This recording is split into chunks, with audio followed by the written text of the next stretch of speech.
제가 가진 성경으로 신약 256면이고요. 로마서 12장 1절과 2절, 오늘 두 절의 말씀, 오늘은 한 목소리로 같이 읽도록 하겠습니다. 그러므로 시작. 그러므로 형제들아, 내가 하나님의 모든 자비하심으로 너희를 권하노니 너희 몸을 하나님이 기뻐하시는 거룩한 산 제물로 드리라. 이는 너희가 드릴 영적 예배니라.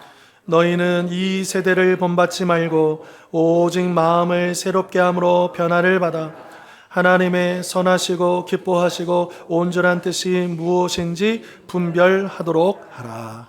아멘. 여러분, 만약에 누가 여러분들에게 예배가 뭡니까? 이렇게 물어본다면 뭐라고 말씀하시겠습니까? 예배가 뭐죠? 예배하면 뭐가 생각나십니까? 예배. 당연히 이제 예배를 받으시는 하나님도 생각나실 거고, 경건, 좋습니다. 또요.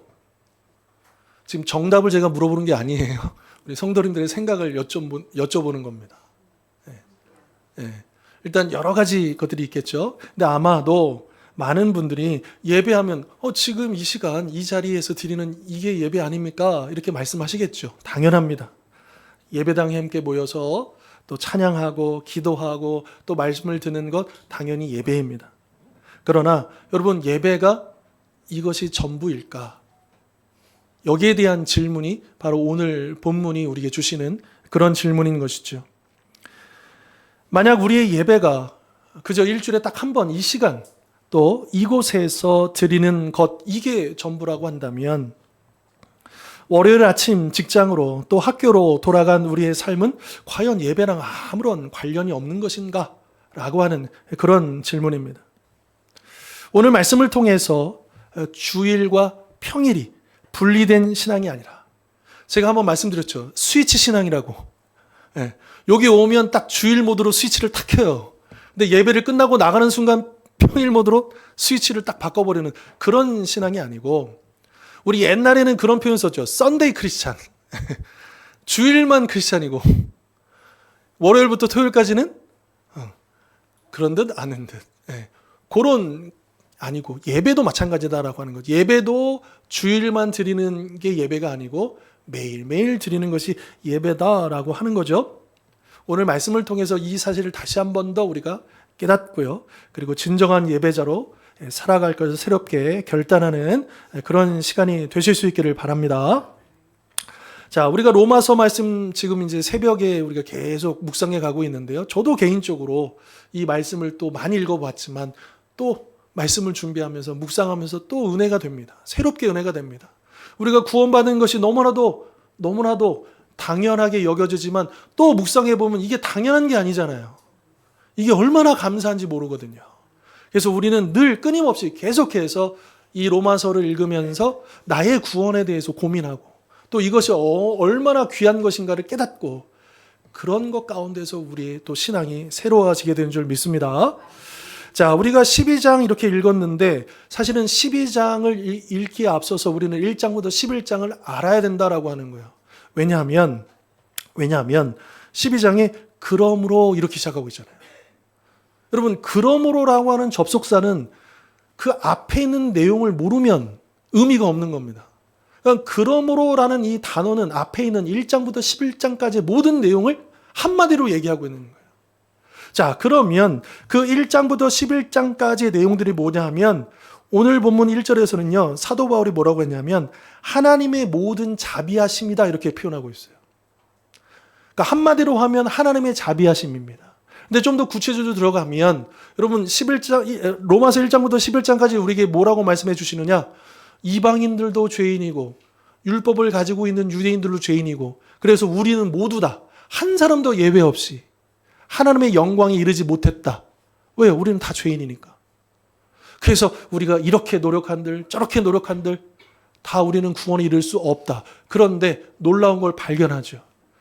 하나님의 의의가 나타났는데, 그런데 의의하면 우리는 공의만 생각하잖아요. 그래서 법을 지키면 칭찬받고 법을 어기면 심판받는 의의만 생각했는데, 사도 바울이 깨닫는 의의가 뭐냐? 십자가의 의의라는 거예요. 예수 그리스도의 십자가의 의. 근데 이거는 차별이 없는 의라는 거죠. 율법이 있건 없건, 또 유대인이건 이방인이건 남자건 여자건 차별 없이 오직 예수 그리스도를 믿기만 하면 구원받을 수 있는 놀라운 이 복음의 길을 그가 발견하면서 쭉 1장부터 11장까지 이것이 어떻게 우리에게 올 수 있었는지를 이야기를 해주고 있다라고 하는 것이죠. 그리고 나서 그러므로 우리가 그렇게 놀라운 구원을 받았기 때문에 그러므로 이렇게 살아야 됩니다. 그래서 12장부터 나오는 내용들이 구원받은 성도로서 그러면 어떻게 살 것인가 라고 하는 구체적인 내용이 쭉 이어진다라고 하는 것입니다. 자, 만약에 어떤 사람이요, 거친 파도에 휩쓸려서 바다에 빠졌다라고 한번 생각해 보십시오. 상상해 보십시오. 그 사람이 바다에서 살기 위해서 얼마나 발버둥을 치겠습니까? 그러나 물이 한번 혹시 이렇게 계곡이나 있는데 물 한번 빠져보신 적 계세요? 발이 안 닿아가지고 막 그럴 때 허우적대면 허우적댈수록 어떻게 되느냐? 더 빠져요. 그러니까 이 깊은 바다에 빠져서 아무도 없는 곳에서 살려고 허우적대는데 더 깊이 힘도 빠지고 더 죽음으로 그렇게 걸어가는. 그런데 거대한 파도가 그를 딱 덮치는 순간 그는 정신을 잃어버리죠. 그리고 나서 딱 눈을 떴는데 여기가 하늘나라가 아니고 따뜻한 바다 모래사장이 누워있는 겁니다. 알고 봤더니 어떠한 구조대원이 이 한 사람을 살리기 위해서 그 거친 파도를 헤치고 헤엄쳐 와서 이 사람을 구해 주었다라고 하는 거죠. 그러면 이 구조된 사람은요, 이 자기를 살려준, 구해준 이 구조대원에게 뭐라고 얘기하겠습니까? 뭐라고 그 감사를 표현할 수 있겠습니까? 이 생명의 은인이잖아요. 이걸 어떻게 갚을 수 있을까? 이거 전 재산이라도 제가 드리면 이게 갚아질까? 그런 상황인 거죠. 자, 그런데 그 말을 들은 구조대원은 웃으면서 이렇게 말하는 겁니다. 저는 돈을 받으려고 구한 게 아닙니다. 그저 당신이 행복하게 또 새로운 삶을 귀하게 여기면서 살아주시면 충분합니다. 돈은 필요 없습니다. 그저 이 생명을 가치 있게 살아주었으면 좋겠습니다. 그렇게 말했다는 거죠. 자, 이후로 이 사람의 삶은 바뀌기 시작합니다. 매일 아침 눈을 뜰 때마다 나를 구해준 그 구조대원 덕분에 자신의 살아있음을 생각하면서 더 이상 자신의 생명을 함부로 여기지 않을 겁니다. 그래서 더 의미 있고 가치 있는 인생을 살기 위해 다른 사람을 돕는 일을 시작할지도 모릅니다. 그의 모든 삶이 자신을 구해준 그 은혜에 대한 감사의 응답으로 채워지는 것이죠. 텔레비전이나 우리 주변에도 보면 죽을 병에 걸렸다가 큰 사고를 만났다가 극적으로 구조되고 살아난 사람들은 전혀 다른 삶을 살지 않습니까? 그 사건이 있기 전과 이후는 전혀 다르다라고 하는 거예요. 근데 대부분 보면 정말 자기가 죽었다 살아났다라고 생각하는 사람들은 감사함으로 살더라고요. 그리고 이미 나는 죽었던 목숨이니까 이제는 이 남은 인생은 내게 아니고 믿음이 없는 사람들도 공공의 선을 위해서 산다 그러고 우리 믿는 사람들은 하나님을 위해서 내 남은 인생을 드려야지 이렇게 감사하게 되는 것 아닙니까? 그런데 이건요 억지로 하는 의무가 아니에요. 누가 시켜서 하는 게 아니에요. 자발적으로 감사하면서 자발적으로 우러나오는 그런 변화다라고 하는 겁니다. 그러니까 이게 바로 로마서 1장부터 11장까지의 이야기다라고 하는 거예요. 우리는 죄의 바다에 빠져 죽을 수밖에 없는 존재였습니다. 그냥 죽는 거예요. 어떤 노력으로도 스스로 구원할 수 없었습니다. 바로 그때 하나님께서 자신의 전부인 아들 예수 그리스도를 이 땅에 보내어 주셔서 십자가라는 거친 파도 속으로 뛰어들게 하심으로써 우리의 생명을 건져주셨다라고 하는 것이죠. 우리는 값없이 조건 없이 구원이라는 새로운 생명을 선물로 받았다라고 하는 것입니다. 여기서 다시 한 번 더 강조하고 싶습니다. 여러분 우리가 은혜로 받았다 그랬잖아요. 구원을요. 다른 말로 하면 공짜로 받았다 그랬잖아요. 근데 여러분 세상에서 공짜는 좋은 거예요. 별 볼 일 없는 거예요. 세상에서 말하는 공짜는요. 별 볼 일 없는 거예요. 그냥 줘도 그만 안 줘도 그만인 거예요. 공짜는요. 그런데 왜 성경에서는 우리가 구원을 공짜로 은혜로 받았다라고 얘기하냐면요. 우리가 그 구원을 우리 스스로는 절대로 살 수가 없기 때문입니다. 그리고 왜 공짜라고 했느냐? 값을 매길 수가 없기 때문입니다. 그냥 값싼 게 아닙니다. 싸구려가 아닙니다. 하나님께서 당신의 전부를 내어주실 만큼, 값을 매길 수 없을 만큼 전부를 내어주시고 우리를 살리셨다라고 하는 것이죠. 그런 면에서 공짜의 은혜다라고 하는 거죠. 그렇기 때문에 사도 바울은 오늘 보면 12장 1절에서 그러므로 값을 매길 수 없는 그 놀라운 사랑과 그 구원의 은혜를 받았기 때문에 우리가 이렇게 살아가야 합니다. 우리 이렇게 살아가십시다 라고 권면하고 있다라고 하는 것입니다. 이처럼 우리의 신앙생활 또 우리의 예배는 하나님의 사랑을 또 하나님의 축복을 얻기 위한 조건이나 대가 그것이 아닙니다. 이미 모든 것을 받은 자가 드리는 자발적인 사랑의 응답이고 가슴 벅찬 감사의 표현인 것이죠. 더 이상 억지로 어쩔 수 없어서가 아니라 자발적으로 기꺼이 우리 주님을 섬기고 또 우리 하나님을 예배하게 되는 것입니다. 혹시 우리 성도님들의 신앙은 해야만 한다는 의무입니까? 아니면 하고 싶다는 기쁨입니까? 그러므로의 그 은혜를 아는 자로서 기쁨으로 하나님을 섬기고 예배하실 수 있기를 바랍니다.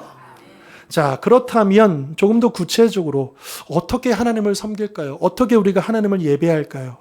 1절 하반절의 말씀을 보실까요? 너희 몸을 하나님이 기뻐하시는 거룩한 산 제물로 드리라. 이는 너희가 드릴 영적 예배니라. 여러분, 구약시대의 제사를 생각해 보시면 그 제물을 드릴 때 이 짐승을 살아있는 채로 드립니까? 죽이고 나서 드립니까? 그렇죠. 짐승이 피를 흘리고 죽인 다음에 제물로 드리잖아요. 그래서 죽은 제물을 드리는 제사죠. 그런데 1절에서 사도 바울은 우리의 몸을 죽은 제물로 드리라고 합니까? 산 제물로 드리라고 합니까? 산 제물로 드리라고 하는 겁니다. 그러면 산 제물로 드리라는 게 무슨 의미일까? 라고 하는 거죠. 두 가지를 좀 이야기하고 싶은데, 첫 번째로 우리가 내 몸을, 내 삶을, 나의 전부를, 내 인생을 살아있는 제물로 드린다라고 하는 첫 번째 의무는 뭐냐면 그냥 한 번 드리고 끝이 아니라는 거예요.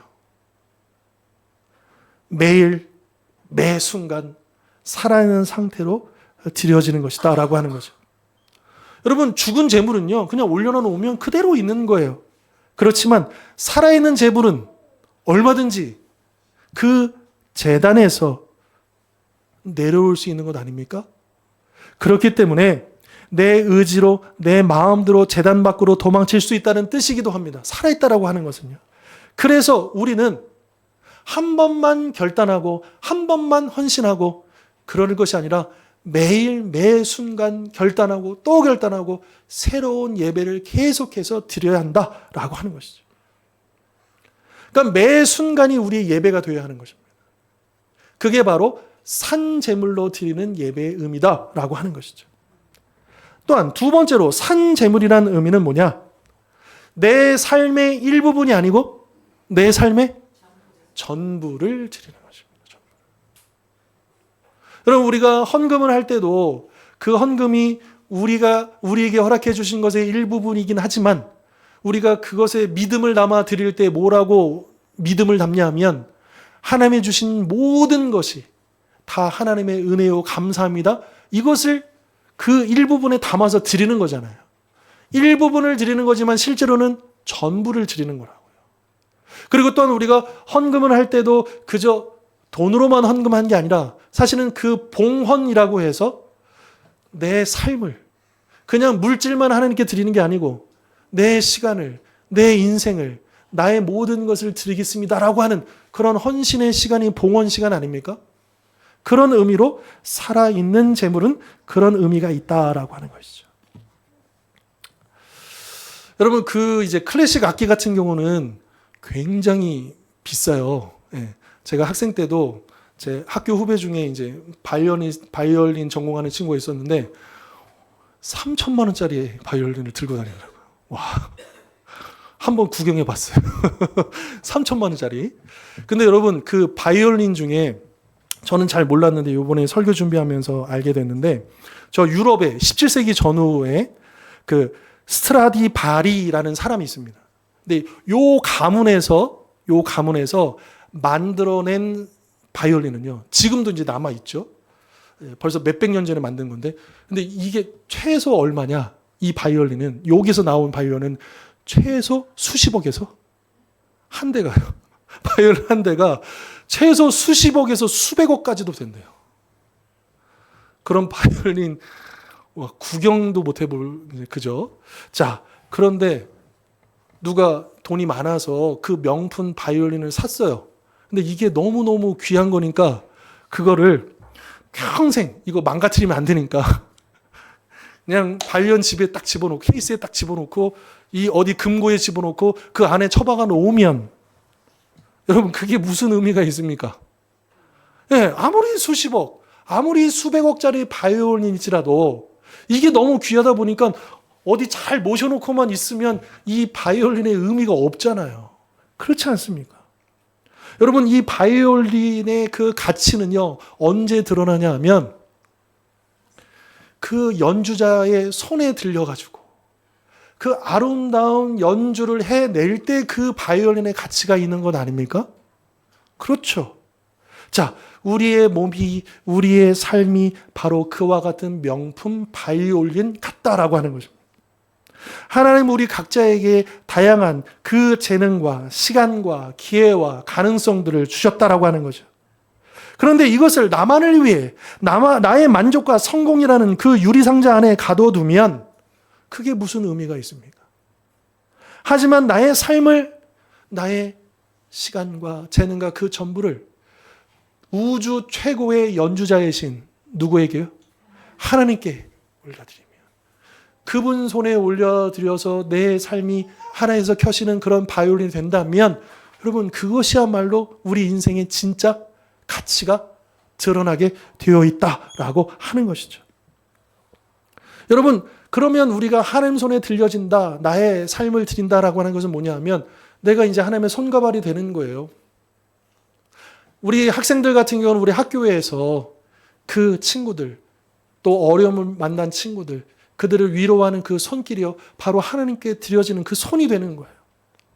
또 우리가 직장에서 부당한 이익의 유혹을 뿌리치고 정직함을 선택하는 그 선택, 그것도 하나님 손에 올려드려서 이 세상 가운데 하나님의 영광을 또한 나타내는 귀한 도구가 되는 것이죠. 또 가정 안에서도 내 감정보다 가족을 먼저 생각하고 희생하고 사랑하는 그 모습이야말로 하나님의 손에 들려져서 아름답게 연주되는 그런 모습이다라고 하는 겁니다. 이게 바로 영적 예배다라고 하는 거예요. 영적 예배는 무언가 심오하고 신비롭고 그런 예배가 아니고요. 영적 예배라 하면 바로 우리의 삶을 하나님께 온전히 드려져서 하나님의 손과 발로 매일매일 가정과 직장과 이 세상 속에서 그렇게 드려지는 것을 말합니다. 그래서 원문에서는 이거를 우리가 한글 성경에서는 영적 예배라고 그렇게 번역을 했지만, 여러분 한글 성경에도 거기 각주 처리가 되어 있을 거예요. 영적 예배 아래 1 괄호치고 아래 보면 각주에 보십시오. 뭐라고 되어 있습니까? 각주 성경에. 네, 합당한. 네, 영어로는 reasonable. 이게 당연한 예배라는 거예요. 여러분들이 말할 수 없는, 값을 매길 수 없는 그런 구원을 받았다면 여러분들의 몸을, 여러분들의 삶을 하나님 앞에 산제물로 드리는 것은 영적 예배요, 곧 당연한 예배요, 합당한 예배요. 이렇게 바울은 이야기하고 있다라고 하는 것이죠. 여러분, 그렇기 때문에 여러분 이곳만 예배당이 아니에요. 이곳만 예배 처소가 아니에요. 가정 안에 있는 내 방이 바로 예배 처소입니다. 여러분 학교에, 우리 교학교 친구들 학교에 있으면 여러분 교실에 있잖아요. 그 교실이 여러분들의 예배 처소예요. 또 우리 어른들은 일하고 있는 그곳이 바로 예배의 공간이다라고 하는 것이죠. 바로 그곳에서 산잼을 거룩한 삶을 통해 최고의 연주, 영적 예배, 합당한 예배를 드리실 수 있기를 바랍니다. 자, 그러면 어떻게 하면 이렇게 멋진 산 제물로 우리 하나님께 삶의 예배를 매일 드릴 수 있을까? 2절 말씀 보실까요? 우리 같이 한번 2절 말씀 같이 한번 읽겠습니다. 너희는 시작.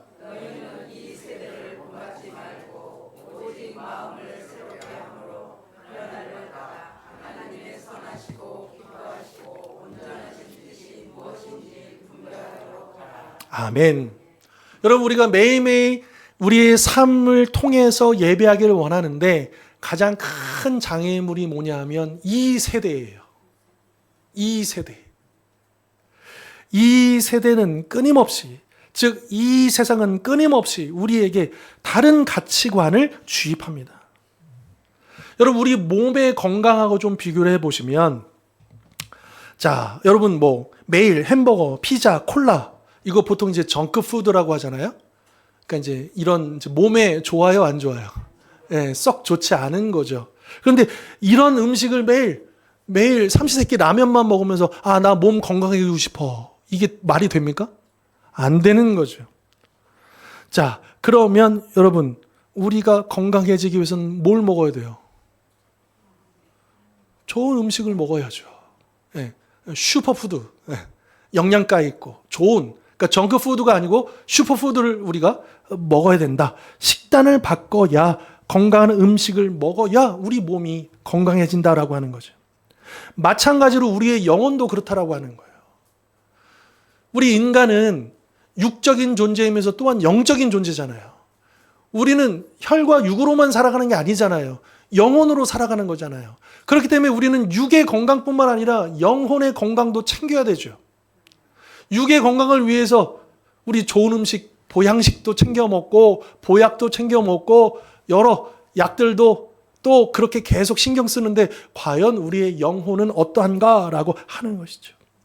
우리의 영혼도 과연 무엇을 먹고 마시느냐에 따라서 그 건강함이 달라진다라고 하는 것입니다. 이 세상의 문화들, 드라마, SNS 끊임없이 우리의 마음에 자극적이고 이기적인 생각을 마치 정크푸드처럼 밀어 넣는다라고 하는 거예요. 남들처럼 살아라는 거예요.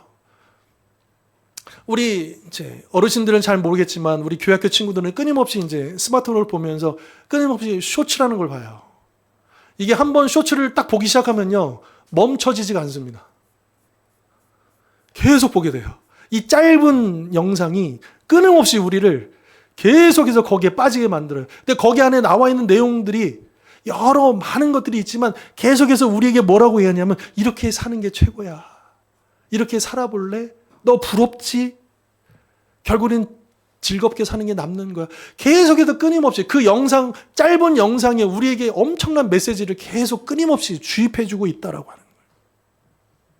그래서 그것을 분별하지 못하고 필터링하지 못하고 그냥 계속 그걸 보고 있다 보면 나도 모르게 내 생각과 마음이요, 이 세상의 유행과 이 세상의 방식에 길들여지게 된다라고 하는 거죠. 그래서 바울은 단호하게 명령하는 거죠. 이 세상이 주는 생각의 정크푸드를 끊고 슈퍼푸드로 바꾸라는 것입니다. 그것이 바로 마음을 새롭게 함으로 변화를 받는 것이라는 표현인 것이죠. 그럼 우리가 어떻게 마음을 새롭게 변화를 받을 수 있을까요? 어떻게 하면 그럴 수 있을까요? 자, 매일매일 우리가 하나님의 말씀이라는 건강한 영의 양식을 먹어야 한다라고 하는 것입니다. 한 끼, 두 끼만 굶어도 우리는 막 배고프고 못 참잖아요. 그런데 하루, 이틀, 아니 일주일 내내 말씀 쳐다보지 않아도 끄떡 없어요. 우리의 육의 필요에 대해서는 그렇게 민감하지만 나의 영적인 필요에 대해서는 그렇게 둔감해져 있다? 이거는 분명히 무언가 잘못되어 있는 거죠. 우리의 영혼이 지금 병들어 있는 겁니다. 여러분, 우리가 또한 말씀뿐만 아니라 기도를 통해서, 매일매일 기도를 통해서 성령님께서 주시는 일종의 백신이죠. 왜요? 우리의 마음 가운데 이 세상의 바이러스가 가득 차 있잖아요. 끊임없이 우리에게 들리고 보여지고 들어오잖아요. 그래서 우리가 기도를 통해서 여러분 능력을 받아야 돼요. 성령님의 그 은혜를 통해 가지고 이 세상을 물리칠 수 있는 힘을 받아야 돼요. 우리의 노력으로는 안 되잖아요. 우리 힘으로는 안 되잖아요. 그래서 말씀과 기도를 통해서 이런 경건의 훈련을 통해서 계속해서 우리가 이어져 갈 때 우리의 가치관이 변하고 선택이 변하고 마침내 우리의 삶까지도 변할 수 있다라고 하는 겁니다. 자, 이렇게 하나님의 말씀과 기도로 우리의 마음이 늘 새롭게 변화가 되면 그 결과 어떻게 되느냐? 하나님의 선하시고 기뻐하시고 온전하신 뜻이 무엇인지 분별할 수 있게 된다라고 하는 것이죠. 조건이 뭐냐?